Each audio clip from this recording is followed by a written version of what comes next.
All right. On this week of Back of the Bird, we have Philadelphia wing Ben McIntosh. We talk about lacrosse in the Olympics.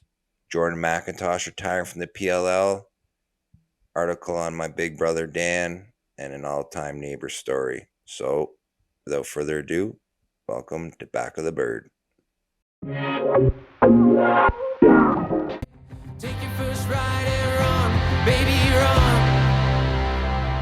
You got a spine of steel and a roar of thunder. Yeah, you make me drown, yeah, you pulling me under. Your love is like an ocean wave. Don't let my love turn you away. What's coming? And we're back. We are back. I'm back. I actually am back after a brief hiatus, thinking I could record a podcast on a dad's weekend with 4 dudes and 4 kids. So that was a big mistake on my part, but glad to be back. But this is episode 95. Donnie, who do you got? Chase Frazier, Jarrett Smith, also I believe. Maybe Vancouver. No, it's in Sask. Okay. Am I missing somebody? I don't know. 95, not many 95s. We're running out of people and I numbers know. here. So closer to the century mark, which is crazy. But yeah, as always, Back of the Bird episode 95 brought to you by Cottage Springs. They got the new spooky session coming out, so keep an eye out for those. The Halloween special, maybe actually don't hand those out for trick or treating, but bring them to the Halloween parties again in a couple weeks. We'll hopefully get a little maybe costume contest or something. I'm just speaking out of my bum, but we'll get something going. We'll offer prizes that we won't give out, but we'll do something. But Donnie, how you doing, buddy? I'm all good, man. I'm back out in Denver, staying at my girlfriend's place right now. She actually just got home, so I'm upstairs on a standing desk actually. So I feel like if I'm moving around too much, I'm standing up, and I feel like I'm like a reporter doing some sort of a live hit here. But yeah, no, life's good. Good to have you. Good to have you back. Alone, we couldn't be on tonight, unfortunately, due to some work commitments. But you got to hold the rope. Got to pick up the slack. Next man up, and we hopefully get on a nice little roll here of having episodes out every Friday. As a reminder, everything now going forward will be on YouTube as well as Spotify and Apple Podcasts, wherever you get your podcasts. So I believe you can actually watch, not I believe, you can watch on Spotify as well. So be sure to enjoy the video. I think it certainly adds a little bit, and we'll continue to try to build out our video kind of profile here as we keep going forward. So yeah, life's good. Training camp's coming fast, man. It's exciting, a little scary though. Yeah, 100%. It's always that nervous energy before first week of camp, first training camp. You're always nervous going into the first weekend.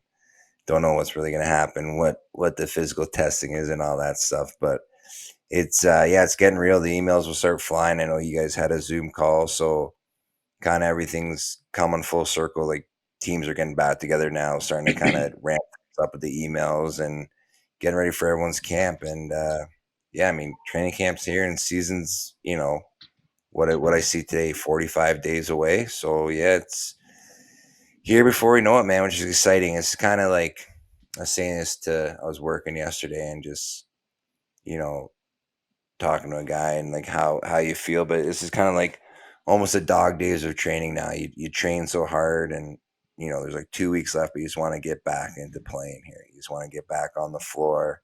You're kind of sick of running shuttles and bagging yourself. You want to just get out there, be back with the boys. So yeah, man. So yeah, it's crazy. But I actually got a funny, just start with a quick funny story. So we had a neighbor move in just like kind of like on the corner of my street. And I was driving by the other day. I'm like, man, it looks like a guy I played junior hockey with. And then anyways, but like I kind of drove by, didn't say anything. And then I like looked to see if I had the guy's number, don't have his number anymore. So I'm like, okay, like but then there's been this buzz around the neighborhood that this guy, he's blowing his leaves too much. He's blowing his leaves every day, which I'm just like, I mean, the guy's taking care of his property.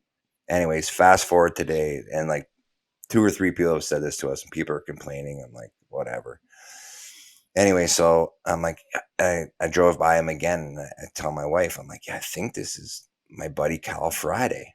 So, anyways, I'm walking to the park with Mac today, and this guy like comes buzzing around the corner, basically does like a 180 e-brake and reverses back into his driveway. And I'm like walking towards his house, and he's got music blaring. So I see him like back in, and I'm like, fuck, that is Friday. And his music's blaring. So I'm like, okay, I'm going to yell at this guy. So he gets out of his car. He's like in his garage, and I'm like, hey, hey. He kind of like turns around. I'm like, turn the fucking music down. Right. And this guy just gives me the biggest stink eye. I'm like, Friday? He's like, who? Oh I'm like, no. shit, Oh you're not no. Kyle Friday. Yeah. So I walk over to the guy. I'm like, oh, sorry, dude. I thought like classic. And this is like, other than snakes, this is my other like biggest like fear is like going up to someone like, hey, you're not. So I like, now I'm in this awkward conversation. So I'm like, oh, sorry, dude. I thought you were a guy I played hockey with, blah, blah, blah, blah. So I was like, that's why I was yelling at you to turn the music down. Anyways, he's like, yeah, no problem. He's like, fuck, man. And this guy, like, I mean, to be honest, he's like my age, but this guy was a huge dick. He wasn't a dick to me, but he's like, yeah, like all these people are complaining I'm blowing my leaves. And I'm like, yeah, I actually heard about that. And he's like, they can't do a fucking thing about me blowing the leaves. Oh wow. Like, Jesus. So Is I was that like, the all hill you right, really man, want to well, die on, buddy?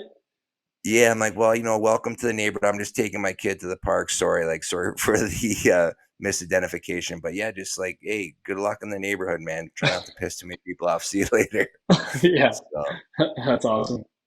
yeah, it was my awkward moment of the day. So, and then other than that, man, Pat leaves over. I'm back at work, so real life is back to the summer of Paul is over, officially over. So Yeah, that's awesome. yeah, So, yeah, buddy. big news of the day, obviously.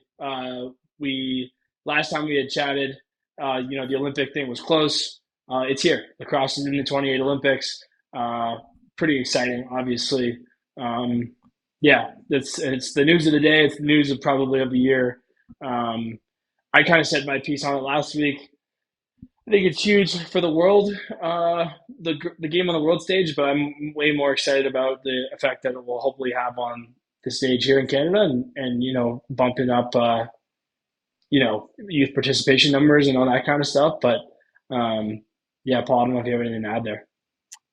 No, it's it's more exciting for some people in this podcast than others. I think I'll unfortunately age out of the Olympics in 2028, but Donnie, you have a shot. But yeah, man, it's actually like obviously we heard it was like I mean I heard and I haven't really been following it, but then everyone was posting it and I didn't really clue in. I still thought they just like accepted it as like a potential sport. Then I finally click on one of these links. I'm like, Jesus, like, no, we're actually in the Olympics. I was like, Crazy. holy shit. So, again, kind of a huge win for the sport. And again, just super jealous, super excited that, guys most likely I've played against are going to, get to go to the biggest sporting event in history. But like you say, I think hopefully I was having this conversation with a guy at the gym the other day just about, kind of the classic, like lacrosse is so cool, like it's the best sport, and just how we're on this like climb right now. And, over the years, I've seen the climb, I've seen our dips in the sport of lacrosse in the league, and we're on this climb right now.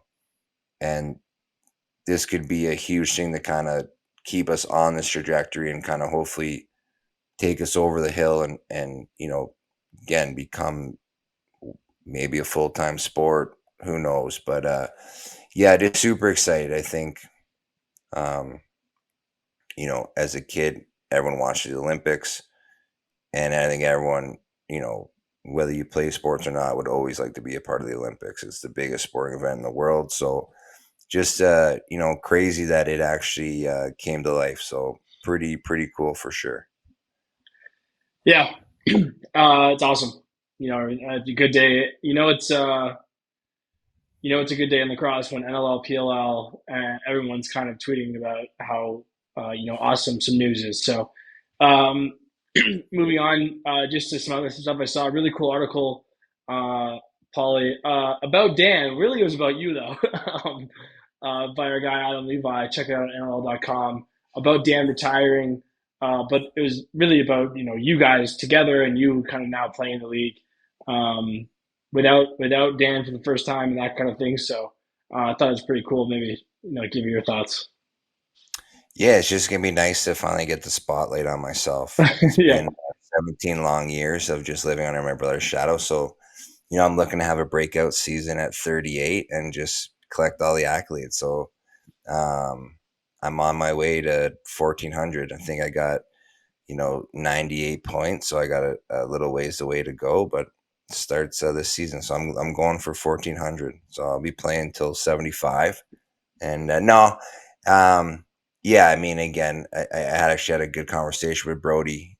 Finally got a hold of the mystical creature Brody, and just had a conversation with him about his retirement, and it's just, again, it's gonna be super weird not to see both those guys in, and obviously, I think everyone knows how tight me and my brother are, and you know, there's not many people that are gonna have a bad word to say about him. So anytime I get to talk about my brother, as much as I joke and shit on him, I am super proud to for him to be my brother, and probably who I am today because of him and my dad. And just yeah, man, I love to get to talk to him or get to talk about him. And so yeah, pump his tires away from his face. To his face, I don't pump his tires. Only away from his face. fair enough. Well, only 1,300 more points to go, so Yeah, it shouldn't expect be a hard. big year out of Paul Dawson this year.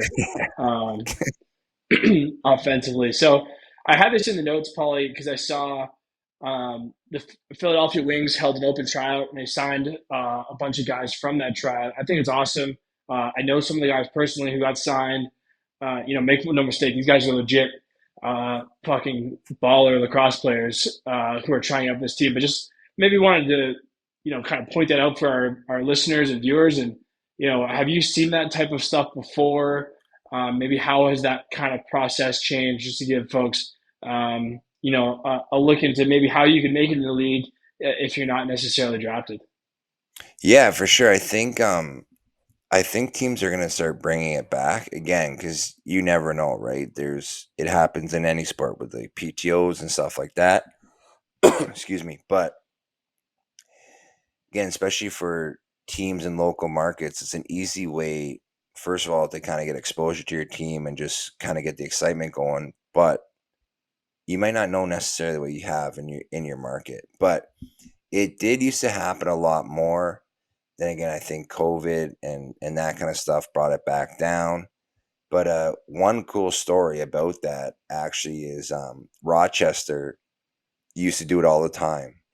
So they had an open tryout, and Ian Lord, for whatever reason, fell on hard times in Buffalo and got cut. He went to the open tryout, got through the open tryout, made Roch. We won a couple of championships together, and now again he was a first round pick when I was with me, and now obviously he's been in the league ever since. So this was probably back in, like, I want to say 2013, 12. So again, a little bit of a different story, but it did used to happen more. And again, I think it's a great way for teams to try and find hidden gems, especially local market guys that are living in the area. And again, gives people a chance, again, whether they've got hurt, never had that chance to get drafted, so on and so forth. So I think it's a really cool thing. And again, I think it's just a cool way to kind of strike off your season and get some buzz around the team. And yeah, so I think you'll see more and more teams doing that. Yeah, no, it's a really cool story. Um, it's funny. I've never met Ian Lord, but I could hear Lomas impersonating, I think, Corey Vitarelli's version of saying Lordy just through the podcast. I can hear it so clearly. I've never Oh, met shut Corey up. Oh, Vitarelli shut up, or Lordy. Shut up, yeah. Lordy. It's funny. It's like that's the first like Lordy and Ed voice is my first recollection or like thought. And I've never met like almost any of the guys involved in those stories except for you and Dan. So Yeah, he's um, one of my favorite teammates of all time. I got to obviously play with him in Roch, played with him in Victoria, but yeah, he's an all timer for sure. yeah, and then the other last little piece of news I had before we go to Ben McIntosh here is Jordan McIntosh, no relation there, at least not that I'm aware of. Retired from the PLL this week. Retired from the Chrome. He got the nice graphic, which I'm sure it'll cost him $2 in the Georgia locker room. But Oakville legend, really just an awesome, legendary career in pro lacrosse. Someone that I modeled my game after was really good to me when I went to like some camps and stuff when I was a kid. And just a guy around the league that people speak really highly of. And congrats on an awesome pro field career. I don't think he's anywhere close to being done with box. I think you'll probably see this going forward, especially if guys might either stop playing summer ball or just go play summer in Canada. To end their careers and lighten the travel load a little bit. So, I'm sure it's kind of weird for him where he's stepping away from one thing, but he's not. I don't think, not to put words in his mouth, but I don't think anywhere close to stepping away from the game in general. But, anyways, nonetheless, congrats to him on an awesome, pro field career.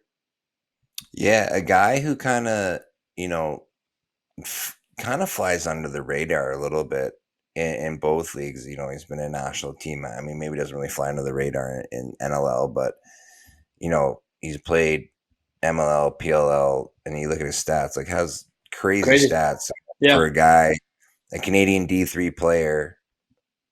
You don't see a guy like that have a career in field like that. So again, a guy who, like you say, he's an all timer too, just a hell of a guy. We had him on the pod and Oakville legend, like you say, but yeah, a guy who honestly kind of flew under the radar, just gets the job done, plays the game the right way, and just you know the versatile guy who can play so many different positions. So again, hell of a job, Mackey. And again, I don't think he's anywhere close to NLL, but 12 seasons in field, that's still a hell of a run. Yep. No doubt. Paulie, unless you got anything else, I got something for after the break, but um, let's kick it to Ben McIntosh if that's cool with you. Yeah, I had my neighbor story. That's all I wanted to get off my chest. Yeah. So this interview, as all of our interviews are brought to you by Lucky Penny Media. At Lucky Penny Media, we are a full service marketing company without hefty agency pricing. We understand your brand is everything to you, and when working together, it means everything to us. You are more than just a client; you are a partner and a teammate. Our philosophy is simple: you grow, I grow, we grow. Here he is, Ben McIntosh.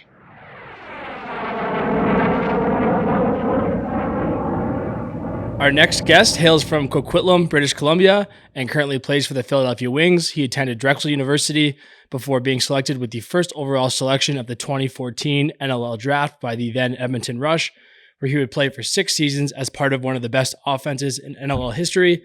He won a Minto Cup in 2010, 3 NLL Cups as a member of the Rush, and most recently won a Mann Cup as a member of the Six Nations Chiefs. Welcome to Back of the Bird, Ben McIntosh. Hey guys, how you doing?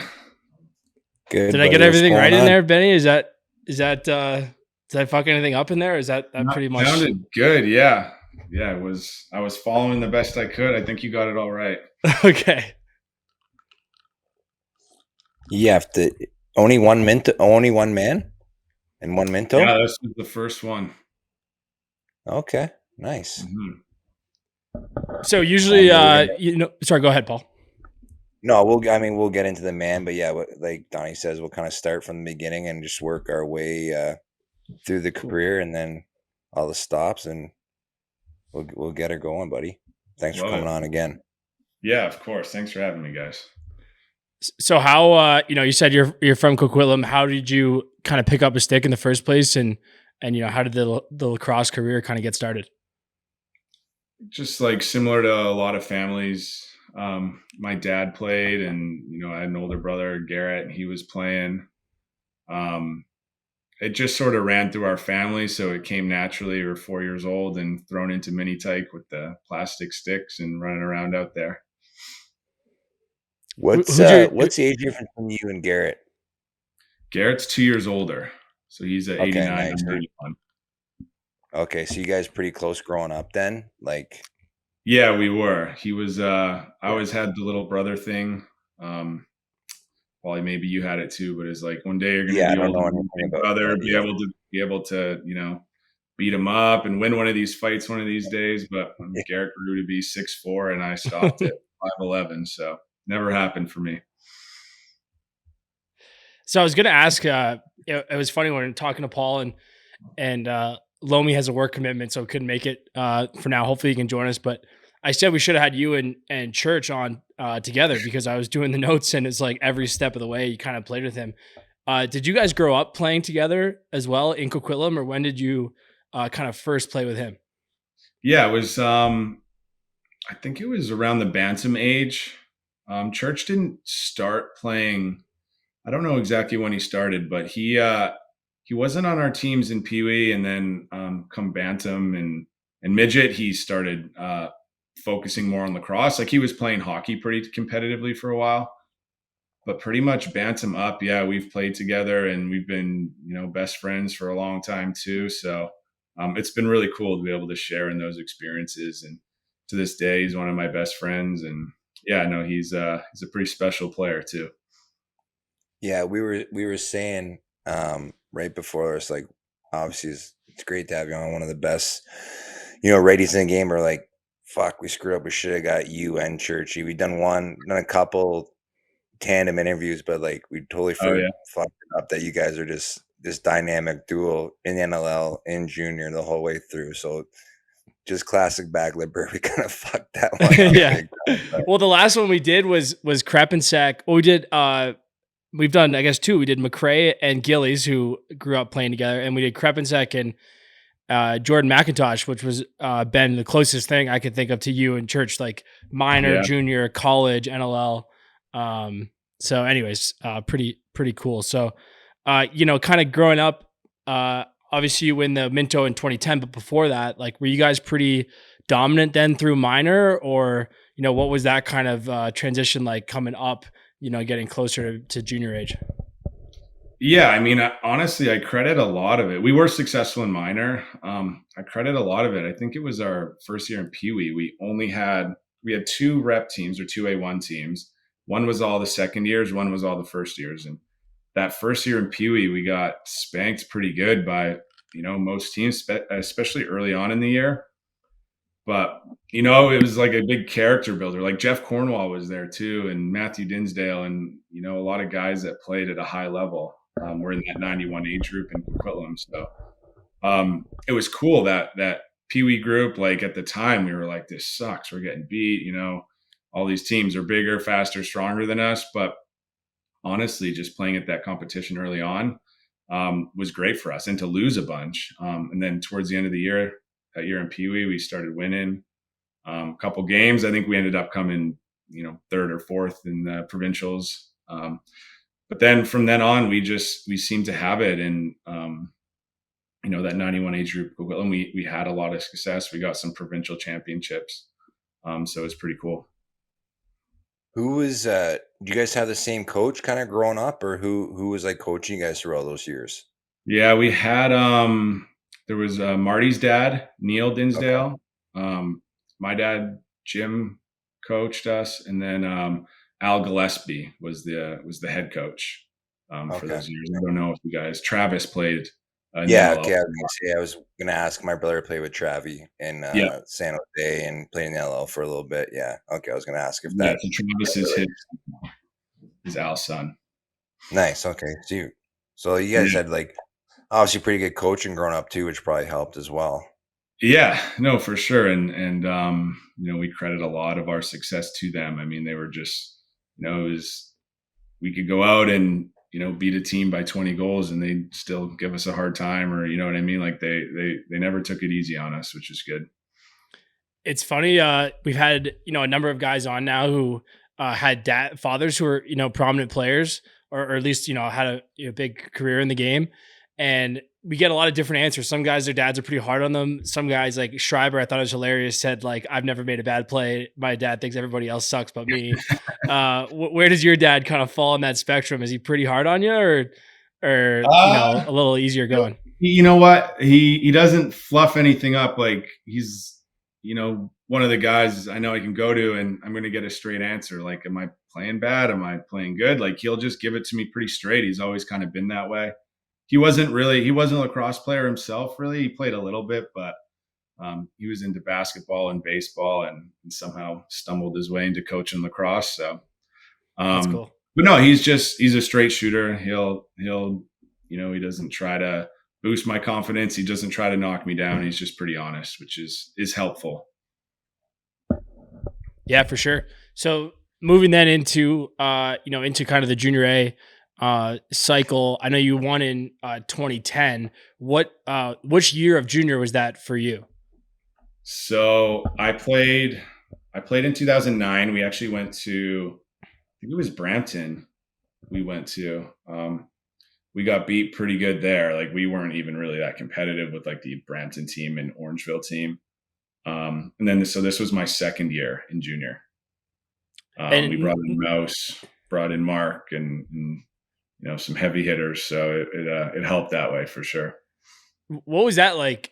I was fairly young at the time, wasn't really aware, but like for Mark to basically be the best player in the country and to go east to west, from my understanding is relatively unheard of. What was kind of that like when you realize like, we got Mark Matthews and now we have a chance to, not maybe you already had the chance, but now we're really in business. To be perfectly honest, like, we heard of Mark and like sort of knew of him, but back in 2010, like you didn't have all the highlight tapes and there wasn't nearly as much hype about players. So, we knew we were getting a good player. I don't think we knew how good of a player we were getting. You hear a couple things, you're reading Inside Lacrosse, but there's not all these videos. There's not all these things that you get nowadays. So we were just excited to have, a big lefty O guy come play with us. And it turns out he was one of the best lacrosse players in the world. Yeah. So that was just a bonus. Go ahead, Paul. No, I was just going to say, because like 2009, like I'm just trying to think like of his timeline, but yeah, like I was just going to say like probably back then, yeah, you wouldn't really have known, right? Like you kind of alluded to, but like kind of a hell of a surprise. Like, you're getting a good player, but then when he shows up, it's like, holy fuck, like this guy is, super legit, right? So it's kind of almost,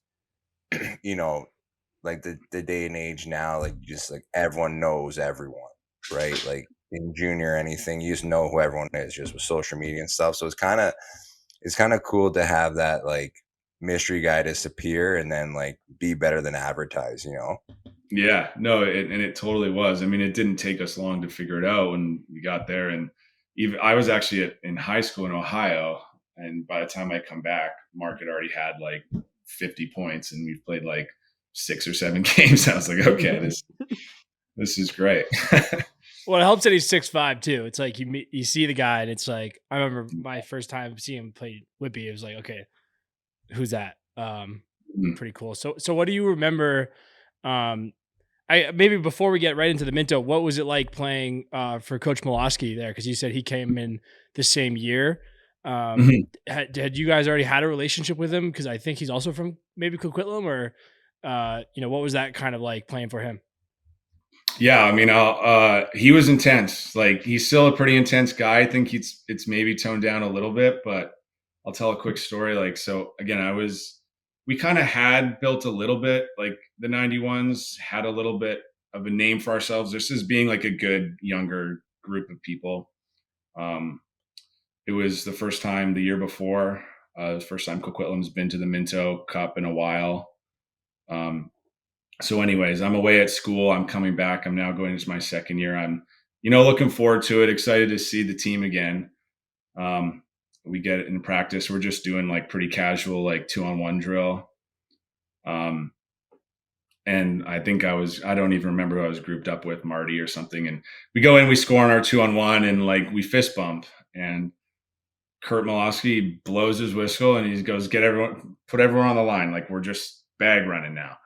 And I'm like, holy shit, like what happened? Like, what did we do? So we're now on the line and we're sprinting and like, I'm in the middle of the pack on our like line sprints. And he just walks over to me. And this is the first practice. Like, I've literally never met him. Maybe like seen him play lacrosse. Like, I know of him. He played in Coquitlam in senior. Yeah. So I've like watched him play. And he just looks at me and goes, I don't know what fucking kind of character you have, but if I made the whole team run, I'd be at the front of this goddamn line. And that was my first practice coming back. And I was like, holy shit. So, yeah, he was really intense. And I never asked him. I still to this day haven't asked him if that was premeditated or if he really was. I don't know what it was about, but yeah, so that was day one. But it was great. I mean, he was one of the best coaches, and he's a big reason why we won that year.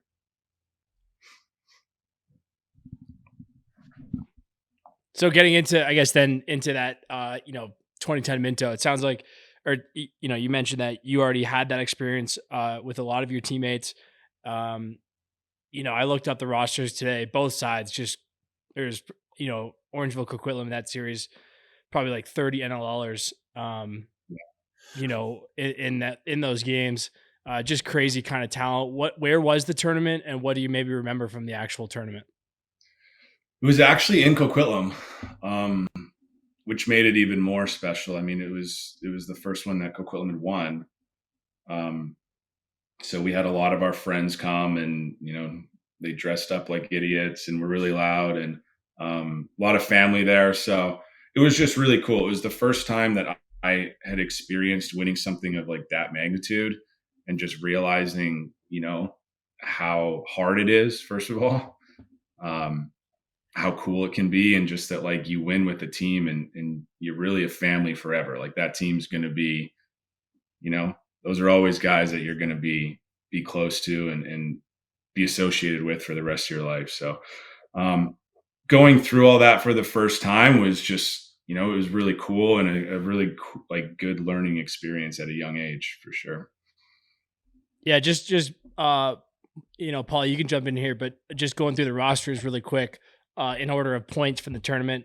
Mark Matthews, Ben McIntosh, Robert Church, Riley Lowen, Matthew Dinsdale, skipping down a little bit, Wesley Berg, Tor Reinhold, Garrett McIntosh, Travis Cornwall, Jeff Cornwall, Nick Billich, Matt Beers at the bottom. Just crazy. Orangeville, Adam Jones, Jeremy Noble, Hellier, Pat Saunders, Cody McMahon, Brock Sorensen, Brad Gillies, Andrew Suter. That's like and D Ward at the bottom. Yeah, like you kind of get the idea there. Pretty crazy. Yeah. When you guys won, right? Because didn't Churchy live like down the street or something? I remember when we were interviewing Mark way back in the day, right? You guys win and just go right to like Churchy's, right? Wasn't it like a 3-day party kind of? Yeah, we went to Churchy's like that night, and then we had to go do pictures at like our local box place, and some people were stumbling in from not having slept, and a couple guys got tattoos that they pretty quickly regretted. Wait, they got tattoos on the night of the game? If I remember very soon after. I think there were a couple tattoos. Yeah. At the time they were great, but I'm sure 4 or 5 years later, maybe the best idea. But no, it was fun. Yeah. And then the way I remember is we had one more night after that. So I remember 2 days of and just at like people's houses on the teams, and all the parents were there and coaches, and it was really fun. It was cool. A lot of local guys. So it's cool. Yeah. What was that like winning with your brother too? That's gotta be a pretty cool experience. Yeah. Yeah, definitely. I mean, it's really to this day, the only thing we've, of that magnitude that we've won together. So something I'll never forget. Pretty cool. We got some cool pictures of when we were younger and stuff. So definitely something. Yeah, it's great. Was that the first time did you ever get to play kind of minor with him? Like I know obviously 2 years, so you don't ever like go with him. Do you ever get to get the call up and play with him in minor too at all or no? No, I never did play with him in minor. We did play at school in like high school lacrosse together. Yeah. But this was the first time playing box lacrosse together. That's unreal. So how many? So do you guys get 3 years together in junior? In junior, Yeah. 10, 11. I think we had 2 years together. Okay. Nice. So Yeah. yeah, that's unreal. Nothing. I mean, obviously winning a Minto is just unreal, but yeah, to do it with your brother is pretty cool for the parents and just everyone. And then again, like you say, that 91 group's kind of pretty special growing up, and then you guys kind of get Mhm. the put a feather in the cap. It's one of those things at the time you don't realize like the magnitude of it, and just having the 3-4 years to win it, how hard it is to win because of how competitive it is. Sort of something you're more proud of as time goes on, for sure. Unreal. So you were saying, so you were down in high school in Ohio. That's right. So Yeah. how did that all come about? There was a bit of a connection. The school is called Western Reserve. Like Corbin Teo went there. Who else went there? I think Teddy Jenner went there. They sort of had a A little bit like a British Columbia pipeline, a yeah, little they bit. would come out and look for a couple guys. My brother was there. You remember Trevor Moore? Yep.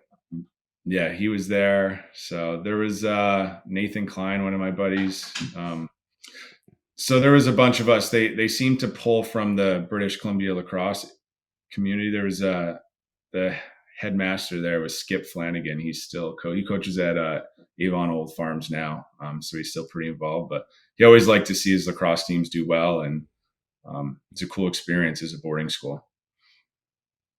Well, I had questions about two guys. One, I always see Kyle in the summers now. Kyle Burnlore, who's a teammate of yours at Yeah. Western Reserve, and usually in post game establishments is when we catch up. But what was it like going to school with him? And regarded now as probably one of the top 2 or 3 goalies in the world. What was that kind of experience like?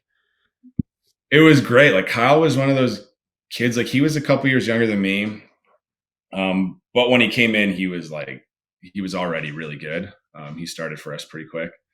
But he was just one of those kids that would he'd call you up and be like, "Hey, let's go shoot. Let's go do this." Like you see the goalies that are like, I don't really want to take shots. I don't want to. Kyle was the complete opposite. He was like, let's go shoot. Let's go do this. And he was great. He lived in Akron. So he was like 45 minutes off campus. So we were able to get off campus and go have a good meal from his family and stuff. Yeah. But I became pretty close with him, and still to this day, he's a great friend of mine. And then another guy we've actually been lucky enough to have on the podcast, Jake Thompson, who a lot of our listeners will know, doing the Northman documentary right now. My brother went to school with him at Cornell, a real prankster. Any maybe a funny Jake Thompson story from those days? Jake, yeah, he was.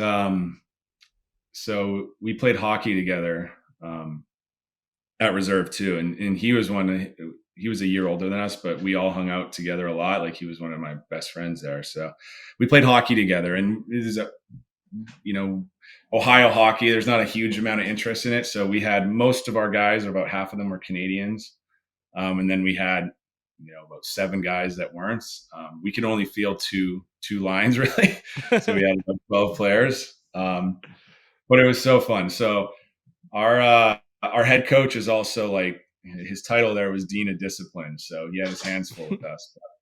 But, Jake, there was always the beer league games going on before, and Jake would go and grab beer cans out of the garbage, or one of those mini kegs, and he would stick a trail out of his hockey bag. And obviously drinking was you get it suspended or even expelled from the school if you were doing that. And so Jake would he'd go and put all the empty garbage or the empty beer cans in his bag and stuff, and then the coach would walk in and he'd be rifling through it trying to pretend to hide them. And anyways, he was constantly doing stuff like that. Really fun guy to be around. Just honestly lit up a room. There's never a dull moment with him. He's still that way. I was visiting him this summer, and we were reminiscing in his hot tub But pretty special guy, and I'm excited for the documentary. So moving then into into Drexel, obviously we don't have Churchy on here, so you'll just have to be his spokesperson here. How do you and Robert Church end up at Drexel? Yeah, Churchy was he was the year before me. When I went to reserve, I redid grade 10. So he ended up being the year ahead of me. Pretty like organically, honestly. Like he got recruited, just same thing. Like coaches were now starting to pick up. Like we got to go to British Columbia and Ontario and all across Canada and see these kids play, because there was a couple guys like Mark and those guys are making big impacts in the NCAA. So coaches were out to see Church in BC, and that's how he got his offer and ended up there. Obviously, me being close with him, he talks to the coaches, and my brother was already at Drexel at the time too, so there was connections there. And then it was just, like I was a little bit closer, so it was an easier drive from Philly to Ohio. They came out to watch some of mine. But yeah, obviously, like him being there, my brother being there, influenced my decision to go there. It just made like the transition pretty nice, honestly. Yeah, it's awesome, man. Mm-hmm.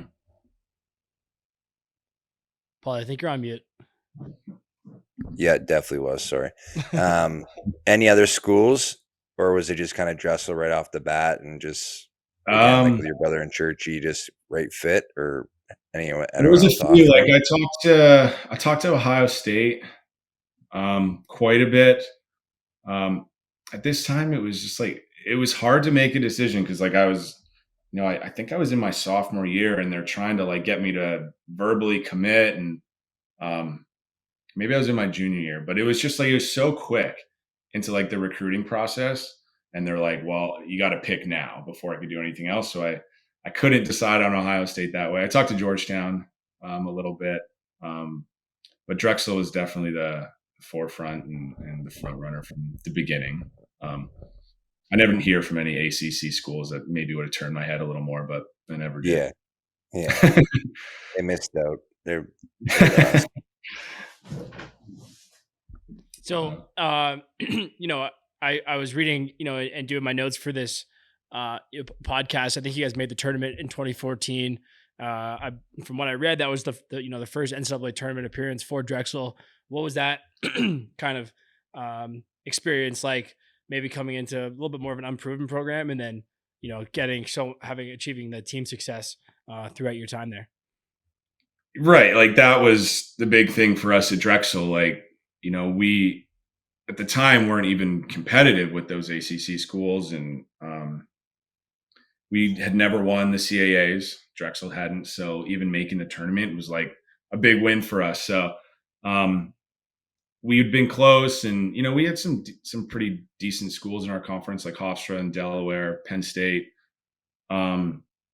So it was tough. CAA was tough for us. So when we finally got that win in 2014, we celebrated like, that was our championship for us. Then we got to turn around and go play another game in, a week. So it was really cool. Like it was just cool to be a part of that for the first time for the program. That's something like I'll never forget. I know it's not a national championship. I know it's not, big trophy or rings or anything, but for us, it was a step for our school, and just to be a part of it was really, really cool, honestly. Yeah. I mean, like you say, obviously everyone like wants to win championships, but to put like the school on the map is still a huge accomplishment. Like you say, like it may not be a championship, but be the first one to win the CAAs and actually get to the NCAAs is pretty cool. So it's still like a huge accomplishment. So, and then Drexel's right in Philly, right? Somewhere in Philadelphia. Yeah, it's like right near. It's like 10-minute train ride to the city. It borders UPenn as well. Okay, nice. So then, like you said, your brother's there, Churchy's there. So I don't think we've had anyone from Drexel on. So kind of like, what's the school atmosphere like? What's it like going to school there, being in the big city? Like, how was all that stuff? It was cool. Like, it was. It's kind of blue collar. Like we honestly had like notifications on our phones about like robberies that would happen, and everyone in the thing would get like it's you're in a bubble when you're on campus, but you're not far away from some pretty rough areas. I'd never lived in the city before, so a little eye opening for me, but it was a blast. We had one of our roommates, his parents ended up buying a house that could have like 10 people in it. So we had I know we had basically my grade and Churchy's grade combined into one big house, and we lived together for 2 years there. So it was a lot of fun. Like it was a lot of fun. It was a pretty dirty house. I don't know how we ever lived like that, but a lot of good memories. And some of my best friends to this day are roommates from that house. So highly recommend like spending some time in the city for sure. Yeah, that's unreal. Actually, like come to think of it, I played junior lacrosse when I was in Burlington when I was first starting, and I'll probably get the story wrong. It was either a guy I played with or his brother went to Drexel, but I'm pretty sure like the story was like one of his first days he got mugged in like the train station at Drexel. Like kid from Welcome to Burlington Philly. comes just like excited to go to school and just gets mugged like the first day in Drexel. So that was like that's what I was asking about because like now it's just ingrained in your mind like Drexel's like a bad place because it's like this guy got mugged the first day. But I'm glad you got to clear up the air a little bit. It's just blue collar. That's all. It's not Yeah, a bad place. Just blue collar. that's unreal. At Were least you you're getting the always notifications too that help you stay safe. yeah. It was daily. It was. I've never experienced any. It almost became like you're numb to it. It's like unless it was like on your block. It's like okay, well, someone else has been carjacked at this point. You're like, oh my god.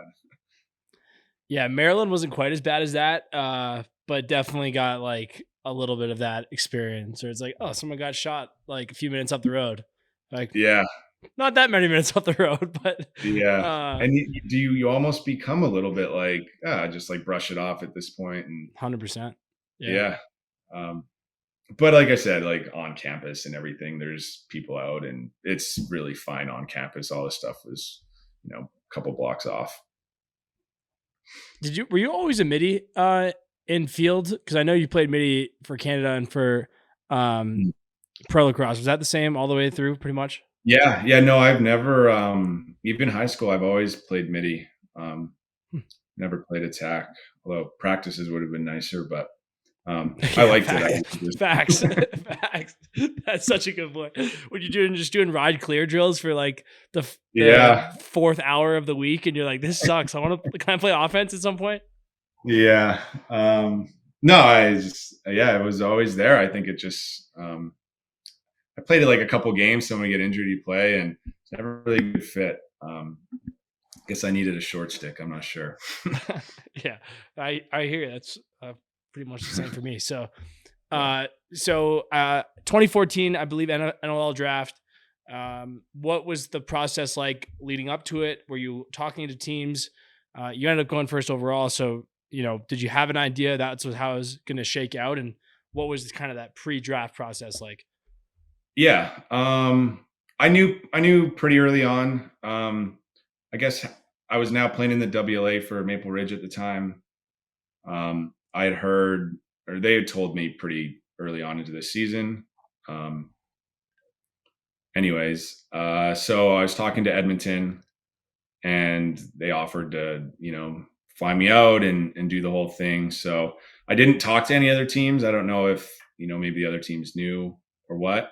But it was pretty much Edmonton the whole way. They flew me out and got to go. They actually flew Churchy out with me. So the two of us went and met up with some of the guys there. And it was the first time meeting like Corbeil and Rubes and those guys.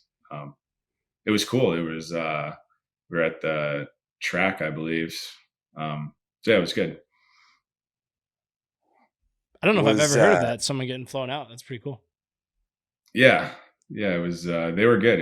I went out for dinner and got to meet a bunch of the people, and just a good way to like kick it all off for sure. So was Churchy there already, or did he get drafted that year too? He was drafted the year before. So he graduated from Drexel a year before I did. Yeah. And then what about Mark? Was Mark there already too? Yeah. Mark was the year before him, I believe. Okay. So were they, I mean, obviously Churchy flies out with you. So he's talking. I mean, he's talking to you, but was like Mark talking to you too before that, like kind of inkling too? Yeah, like they sort of. I had an idea, but yeah, they were talking to me and let me know, and I'm sure Mark had Jammer's ear a little bit, Yeah, which always helps having people on your side. So it was great. Like honestly, it was. I wish I had like a cool story or something for it, but it was pretty bland. Like they just kind of were like, "Yeah, we're gonna grab you. We'll get you a flight first out." overall, no big deal. Yeah, let's take Yeah. it first overall. Yeah, it was fun, but nothing like no like crazy stories or anything from it. No, it's I mean, it's still that's amazing. So then when do you guys win your first championship?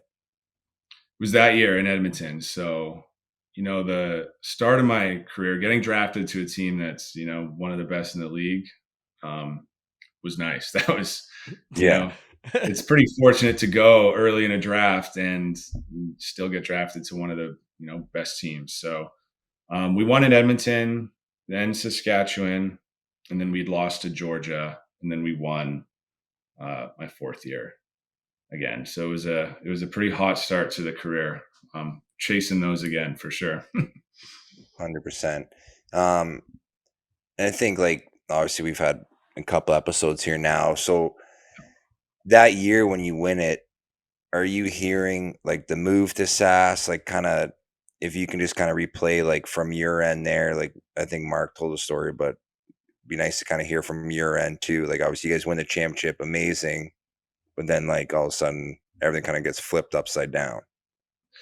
Yes, it was kind of weird. Again, like I was still new in the league and like not still figuring things out a little bit even after Yeah, the first year, right? But um, in Edmonton, the fans that I saw, like it was we were we were a pretty good team. We made a good playoff run. We ended up winning. Like we had a lot of fans, so you're kind of thinking, oh, like maybe we'll stick around. Um, it wasn't until after the season, from the way I remember it, is it wasn't until after the season that there was like buzz about like the arena's coming down. They're building the new arena in Edmonton, which is where they play, like the yeah, Oilers play now. And they're like, they're not going to let us play out of that arena. So it became a point of like, we don't have a place to play there in a couple years or whenever this comes down. So Bruce, our owner at the time, was just trying to get ahead of it and was like, all right, let's go to Saskatchewan. We were obviously received really well there, but we had no clue. I remember us going into the first game in Saskatchewan and we were on the bus and we're like, how many people? Like, let's take, like, we're almost like making like bets with each other. Like they might, like 4,000 people here, maybe like, you know what I yeah. mean? Like we had no clue what to expect. All the numbers are pretty low. And then we get there and there's like, 12, 13,000 people in that place. And it was like, holy smokes. Like, um, pretty eye opening. And it was really cool that first game, but I don't remember the talks really happening until after the lacrosse season was over. And then so then when whatever the move happens, you move to SAS that first year when they're there, or were you flying in and out? Yeah, I flew in and out. I've actually never lived in Market until Okay, now, in Philly. okay, yeah, But yeah, no, I flew in and out. From Vancouver, it wasn't too bad.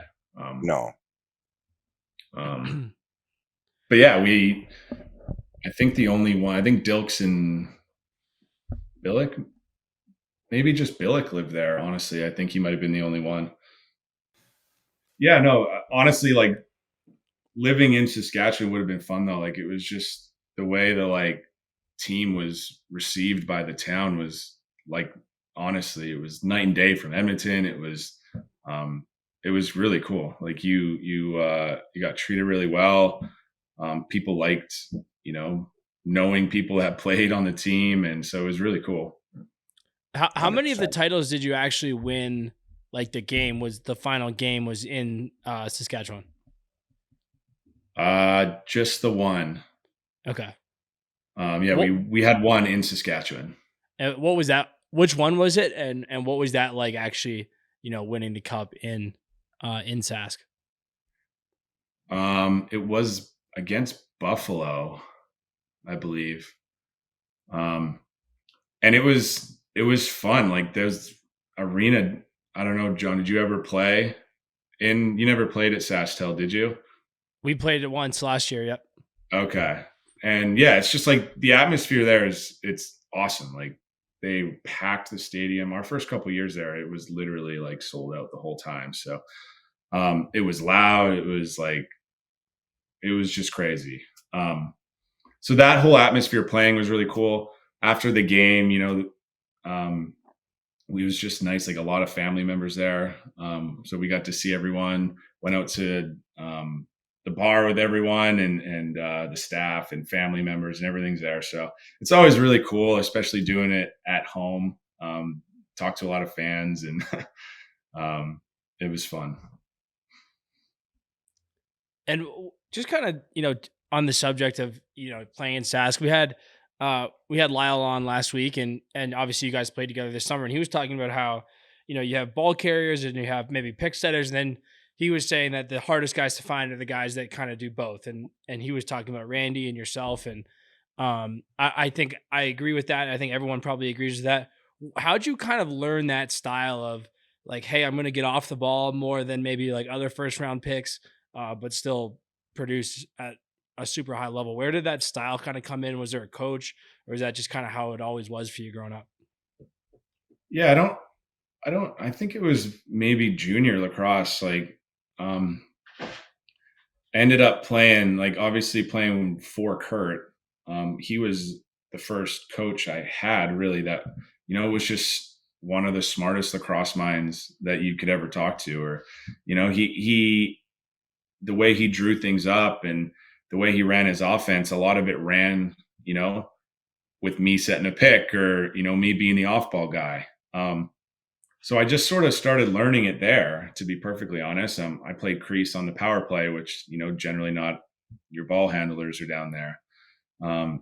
So in junior lacrosse, I started it and then really just transitioning into Edmonton. They had church there. They had Jarrett Davis, Corey Conway and Mark. And, there's only one ball. Corey Small was there too. So just trying to find your role and if my role is to set picks and get other people open, I'm happy to do that. And I was always happy to do that. And then in doing that, you sort of get yourself open and just sort of became what I was most comfortable doing, to be perfect. And still to this day, like I prefer, playing off ball. I had a couple of years in Maple Ridge where maybe I would handle the ball a little bit more, and it was good to be able to learn to play that way. But yeah, it's just sort of doing what your team needs. And at the time, I was always 1B to Churchy's 1A. So I was setting the picks and getting them open and letting him shoot. Yeah. So maybe, Paul, you want to maybe switch to kind of free agency here and that process? Yeah, for sure. Like obviously, I think kind of it'll all tie back a little bit to Drexel, but yeah, you say you're flying into Sask, so just your first year of free agency, kind of I've been through it. Donnie, obviously Donnie's second, third year in the league, but kind of take us through that because again, like pretty big change for you. Obviously, just kind of get your thoughts and feelings. Very successful team, a lot of close friends on Sask. Kind of take us through how free agency worked for you and kind of how you landed in Philly. You know what? I actually never hit free agency. I was traded. Hey, good research, Paul and My bad. Donnie. Yeah, my bad. Sorry. No. It's fine. It's totally good. So I could. It's you know what? Like I was traded in 2020, and it was like. So I moved to Philly, and so there was that COVID year where we played until March. Yep. So I was living in Philly. I'd moved in with my now wife that year. So I was flying back and forth from Philly to Saskatchewan, which was tough. Like it's 12 hours each way. Oh yeah. Still working a job and like trying to do all this and fly 12 hours on a Friday, fly 12 hours on a Sunday. And it was just like, it's daunting. So I think like not that the writing was on the wall, but like it was, I eventually thought, I'm going to have to play out east or play for Philly or something like that. Right. So, um, but it's kind of funny. It was right after that documentary came out with the Chicago Bulls. It was that like Last Dance documentary. Did you Yeah, guys yeah, ever watch yeah. it? Oh So in yeah. Saskatchewan, we were talking, we're like, all right, this is like, I'm doing one more year. Like, and not that like I vocalized this or spoke to the coaches or anything, but like just our group sense was like Corbs is going back, Rubes is going back, Mark's going Yeah. back, I'm going to go back, Dilksey, like everyone was like, hey, let's go back. Like, let's do one more full year. Cause we felt like, we had a chance in that 2019 year in March where we got cut short. We are Yeah. like, we got a shot this year, got cut short. So we're like, okay, we got to do this again. And it was that summer before we even got to that season. I got a call. I was in the PLL bubble, actually, playing for the Water Dogs, and I got a call from Jammer. And whenever he'd call me in the off season, I'd always like kind of joke with him, be like, "You're not trading me, are you?" So I do it again, and he's like, "Yeah, we are." And I was like, "Holy shit!" It really did like catch me off guard. I had no clue.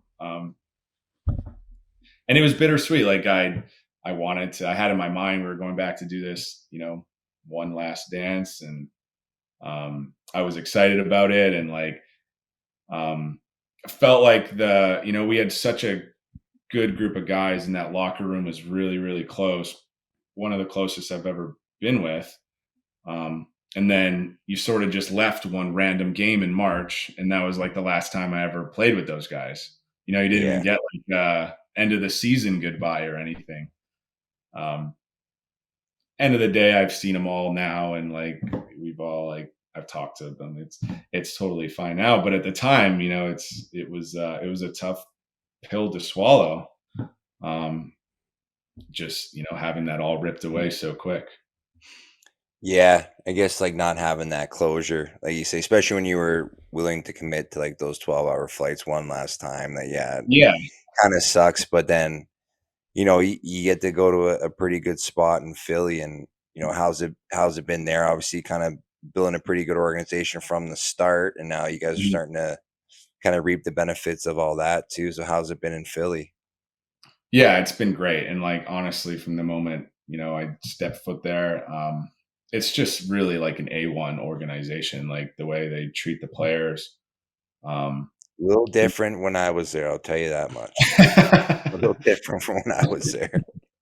They're great now. I can't attest to that, but, no, and, nothing but good things. Like, it's just a locker room that's so close, and such like great people in the locker room. I'm sure that's a common theme you guys probably hear all the time. There's just a lot of those locker rooms in the NLL. There's just, people you want to be around. And it's a reason why there's so many of those players in the NLL, because those guys make it far. Right. But, no, it's great. And it's great playing at home.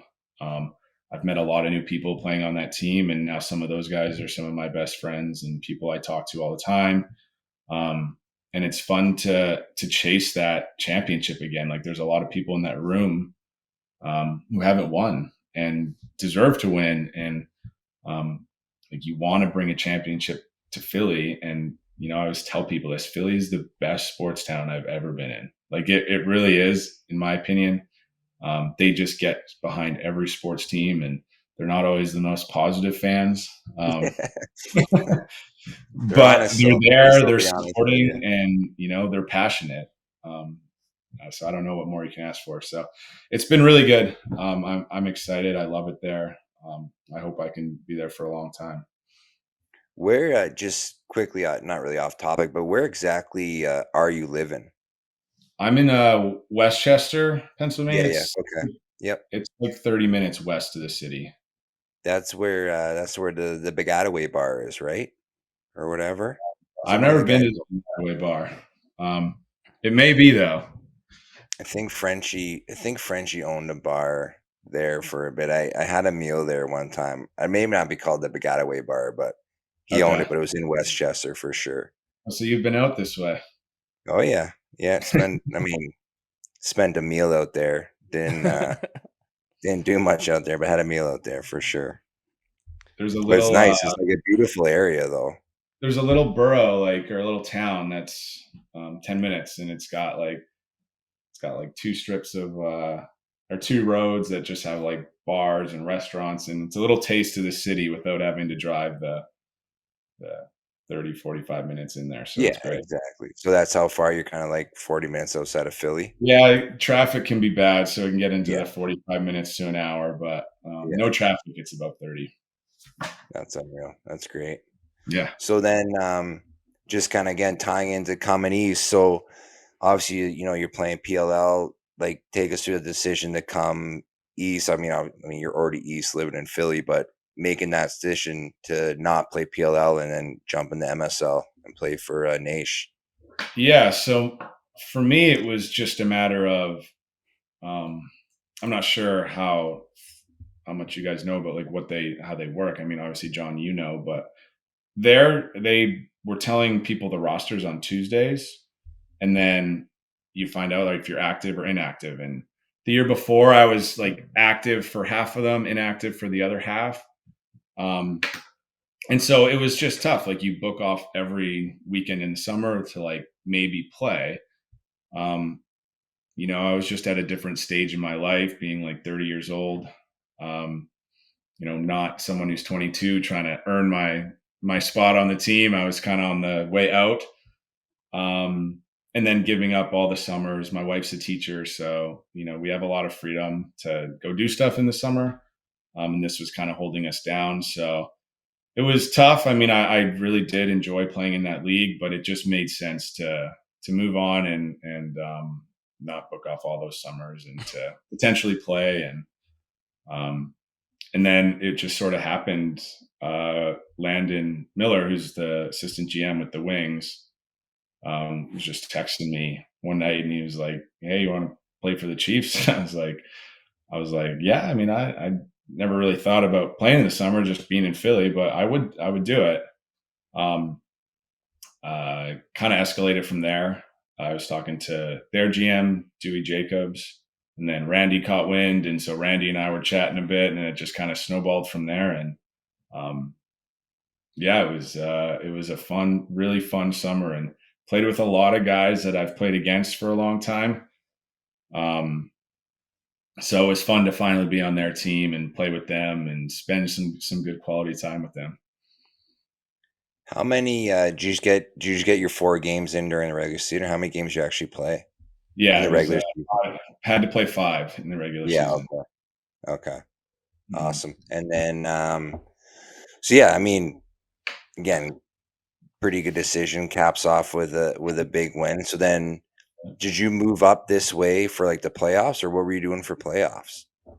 Yeah, my wife's a saint. We had a 5-month-old at the time at home, and I was spent a lot of time in Ontario for the playoffs. I was there for we actually had a trip in August, so I missed part of the first series.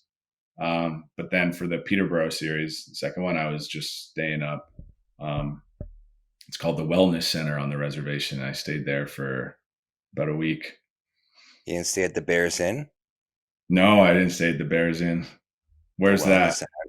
It's right downtown. So I never stayed at the Bears Inn either, but a lot of guys when we were playing in Roch, when Kurt Steyer's own Roch, a lot of guys would stay like Tuesday nights at the Bears Inn. So it was always Oh, like it was really? like there's a little hotel right off of like Chiefs Wood Road. I think it's almost kind of like cottages almost kind of, but yeah, it's just like a little motel right downtown Six Nations. So I didn't know if that was a Sounds spot, like it but would have been fun, but no, we're at the Wellness Center. and then so then obviously kind of pretty stacked roster for you guys, kind of blow through Ontario, and let's just get right into the man, head Mhm. out west. And then so how did that all go for you, obviously, other than winning? But how did your first series, living, where were you guys staying, all that kind of stuff? Yeah, we were sort of staying out in Langley. Um, it was good. Like for me, it was like being at home. So Yeah, which is great. Yeah, it's actually, sorry not to cut you, it's actually almost cooler for you to go play east but then mhm. go back west and win it out west, really. Right. And it was just, again, got to see some family got to be there. Um, so we stayed in Langley. We just had a bunch of cars. We were commuting out to New West. But it was cool. Like we actually went out to Squamish to the reservation there. Oh, One nice. night they hosted us for dinner and just like experienced all of that. Like the pride and everything and just the support we had from all them was super cool. And like kind of being an outsider, like looking in there and just like trying to soak it all in. It was really cool. So, but we ate most of our meals at the hotel, commuted to games. It was just kind of your usual, shoot around in the morning, games in the evening, watch some film. I always find that Mann Cups, I've been to 2 in Ontario as well, where we got smacked pretty good. But it almost feels like time is just, the rest of your life just stops, and all you're really doing is like eat, sleeping, and playing lacrosse for like a Yeah. week. Yeah, exactly. Well, that's what happens when you got to play 7 games in 9 nights. There's not much time to do anything other than eat, sleep, and play lacrosse. But It's like, um, man, in your mind, like thinking about playing that many games in that short amount of time, especially like when you're playing in the NLL season, you finish a game and you're like, man, I'm sore. And like somehow you can just do it. I don't know what it is. Like we obviously had an incredible training staff, medical yeah, staff there that would do everything they could, and they were fantastic. So that helps. But um, yeah, you just sort of push through the soreness.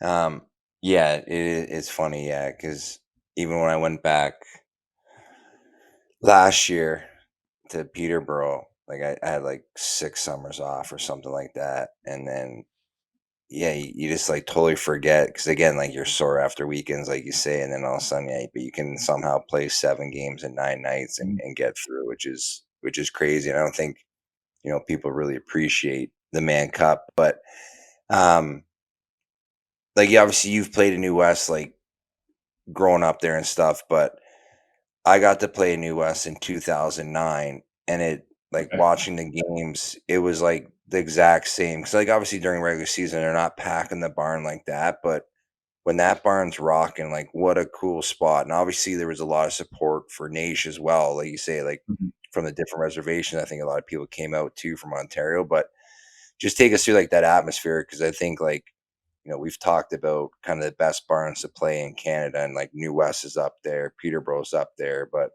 like they were packing that barn like right from the get go, which is super cool. Yeah, it's just like historic there. Like lacrosse is kind Yeah, of ingrained into that whole community. Um, Specifically, a lot of like in the older generation, like there's just so much pride in being a salmon belly. So like every game, they're honoring like past bellies players who are like yeah, legends of lacrosse. Um, But it was so cool. Like every single night, it was rammed. It was packed. And I played in the WLA for a lot of years, and I'd never seen one game like that yeah, the entire time I was there.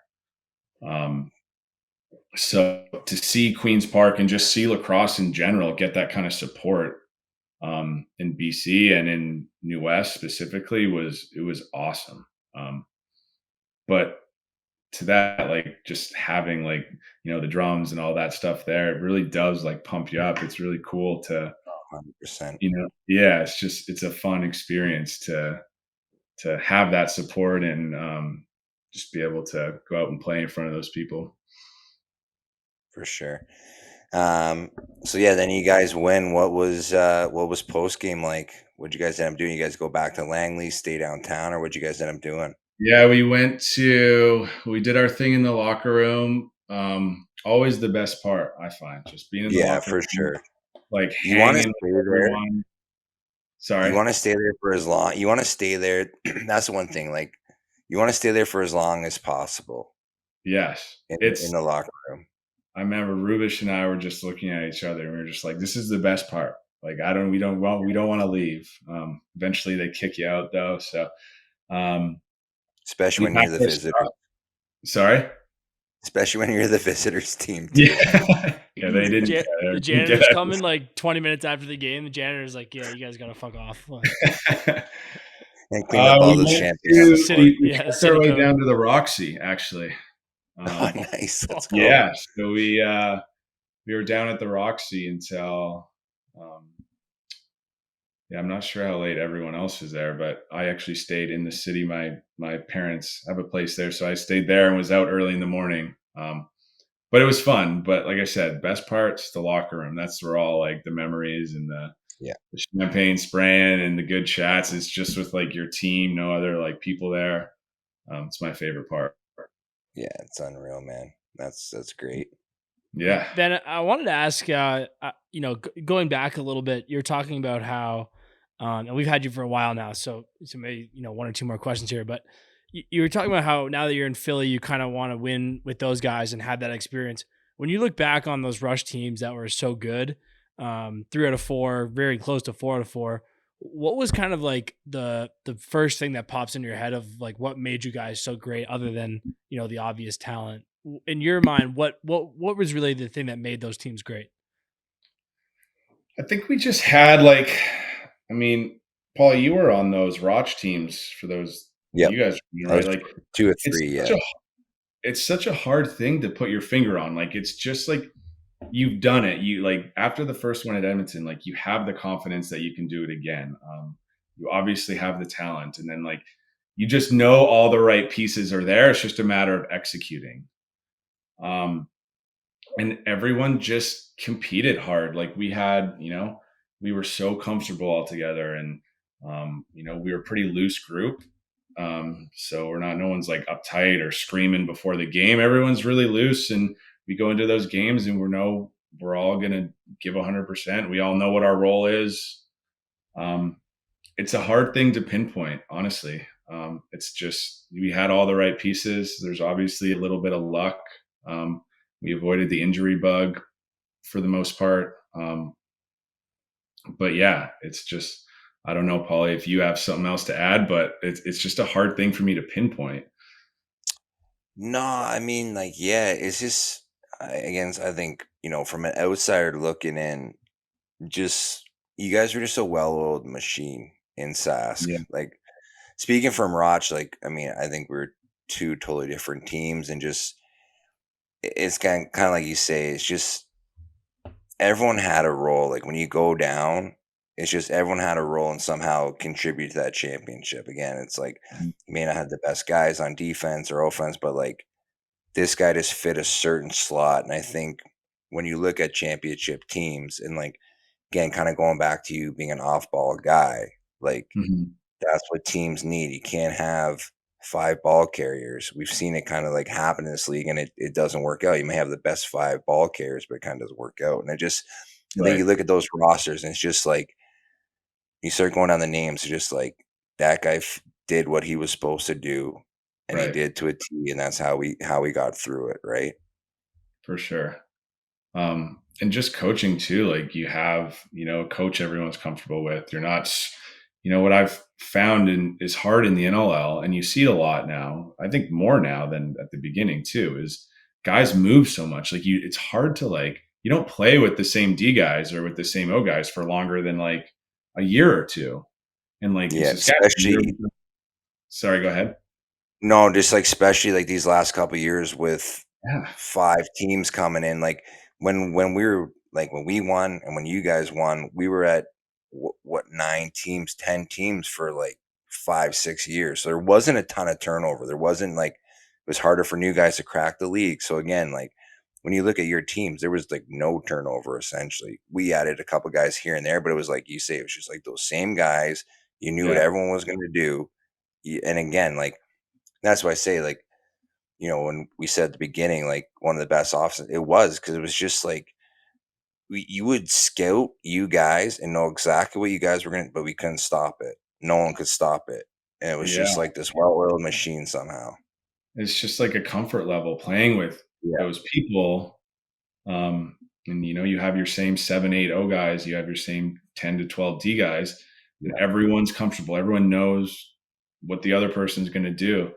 And that's hard with all the expansion and all that. It's hard to it's been hard to keep a team together like that in the past couple of years. For sure. Yeah. No, that's awesome. Yeah, really, really great insight there. So we like to end our interviews. I'm actually curious on this one because you wear a non-conventional or an unconventional number. But how did you settle upon 90, and what's kind of been the story of your jersey numbers throughout your career? I've worn 9 all the way up. That was just my number. I wore number 9, and then when I came into the NLL, Curtis Knight was wearing 9 for Edmonton, and he was coming off. Honestly, he was coming off a really good season, and he was kind of honestly, he was more just he was right up there with Mark as being like the guy on the Rush. So there was no way I was getting 9 on Edmonton, so I went with 9D. We won, and then as soon as you win, you can't change after that. After that. Yeah. So stuck with 90, and you never have any crossover with 90. Really, there's not a whole lot of them out there. So yeah, you don't have to fight anybody for it. No, there's not that many 90s out there. That's awesome. Well, yeah. Paulie, I'm good. If you Paul, have you got any more questions? But no, man, that was great. That was a great chat, man. Really appreciate getting you jumping on. I think this was another long overdue. Your name's been on our list for a while. So again, we just appreciate you taking the time, man, and best of luck this winter, man. Yeah, thanks a lot, guys. It was good chatting with you. Appreciate it. Thanks, man. Awesome. Yeah. Good luck with parenthood. Thank you. Take care, guys. Good luck this season. Buddy. Thanks, bud. Great interview with Ben McIntosh here. I am in a full, I feel like I'm Sean Gillies against Chansey with my computer right now. I woke up and I'm still getting shit rocked. Just getting hammered over and over and over. Yeah, no, great interview. I think you were saying this on the 7th take, but just over an hour, which didn't feel like it. So yeah, good little chat with him. And I was saying his brother Garrett, I got to play with him in San Diego for a bit. He's got the all-time nickname of Turbo. Everyone calls him Turbo. He's a hell of a guy. So we should actually try and get him on in the next couple of weeks too, because I think he'd be a pretty fun interview. He's the guy always organizing the after parties, always has something lined up at the post game. So just thanks to Benny Mac coming on, and kudos to his wife again. I kind of have a soft spot for that. Wives giving their husbands a little bit of leeway, going to play the Mann Cup with a 5-month-old. So respect the hell out of her. And man, again, thanks for coming on. Yeah, I was saying too, it's cool for a guy who's won as much as he has, a Minto, now a Man, 3 NLL Cups, just done everything. And I thought it was cool how we talked about that CAA championship that really meant a lot to him. And then also in Pee Wee getting the shit kicked out of their team in Pee Wee, and how he thought that set the tone for like a Minto Cup, down the line. It's just cool. I think it's a testament to him as a person and a teammate and that kind of thing, but it's just cool to see the different memories that these guys have. Obviously we don't get that much time with our interviews, so we try to hit on the big major notable events, but pretty dope to hear him talk about that those other events that maybe meant a lot to him.